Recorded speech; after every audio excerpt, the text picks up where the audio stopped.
सास पतोह पे गाना है, आप लोग देखिएगा, कमेंट अच्छा कीजिएगा, अच्छा लगे तो आप कमेंट कीजिएगा और लाइक सब्सक्राइब कीजिएगा। सासु हो बड़ा दुख देले बारू जवानी में, बांधला ले हम बुढ़ारी में ना। सासु हो बड़ा दुख देले बारू जवानी में, बांधला ले हम बुढ़ारी में ना। चावल नापी दियालू, चीनी नापी दियालू, चावल जोखी दियालू, चीनी नापी दियालू। सासु बात पूछा में भरल बुढ़ारी में, बांधला ले हम बुढ़ारी में ना। सासु हो बड़ा दुख देले बारू जवानी में, बांधला ले हम बुढ़ारी में ना।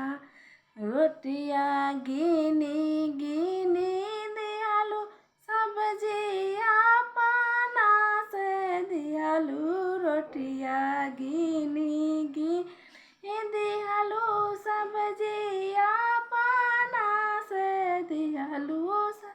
सासु हो बड़ा दुख देले बारू जवानी में, बांधला ले हम बुढ़ारी में ना।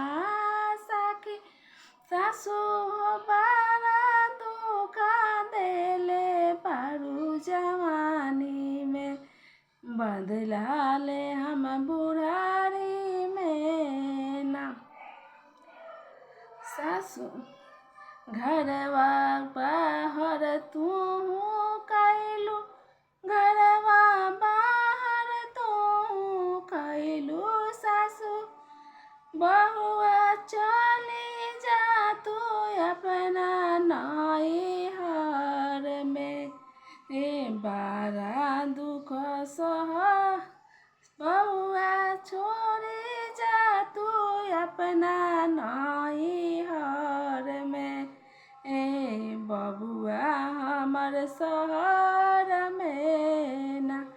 बहुआ छोड़ी जा तू अपना नैहर में, बबुआ हमर शहर में ना।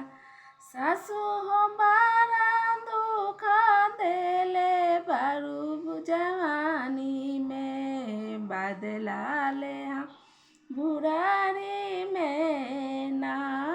सासु हो बड़ा दुख देले बारू जवानी में, बांधला ले हम बुढ़ारी में ना। घर से बाहर नहीं गईनी, हम तो कुछ नहीं जाननी। घर से बाहर नहीं गईनी, हम तो कुछ नहीं जान। सासु हो बड़ा चुंगलई कैलू महला में, बांधला ले हम बुढ़ारी में ना। सासु हो बड़ा चुंगलई कैलू महला में, बांधला ले हम बुढ़ारी में ना।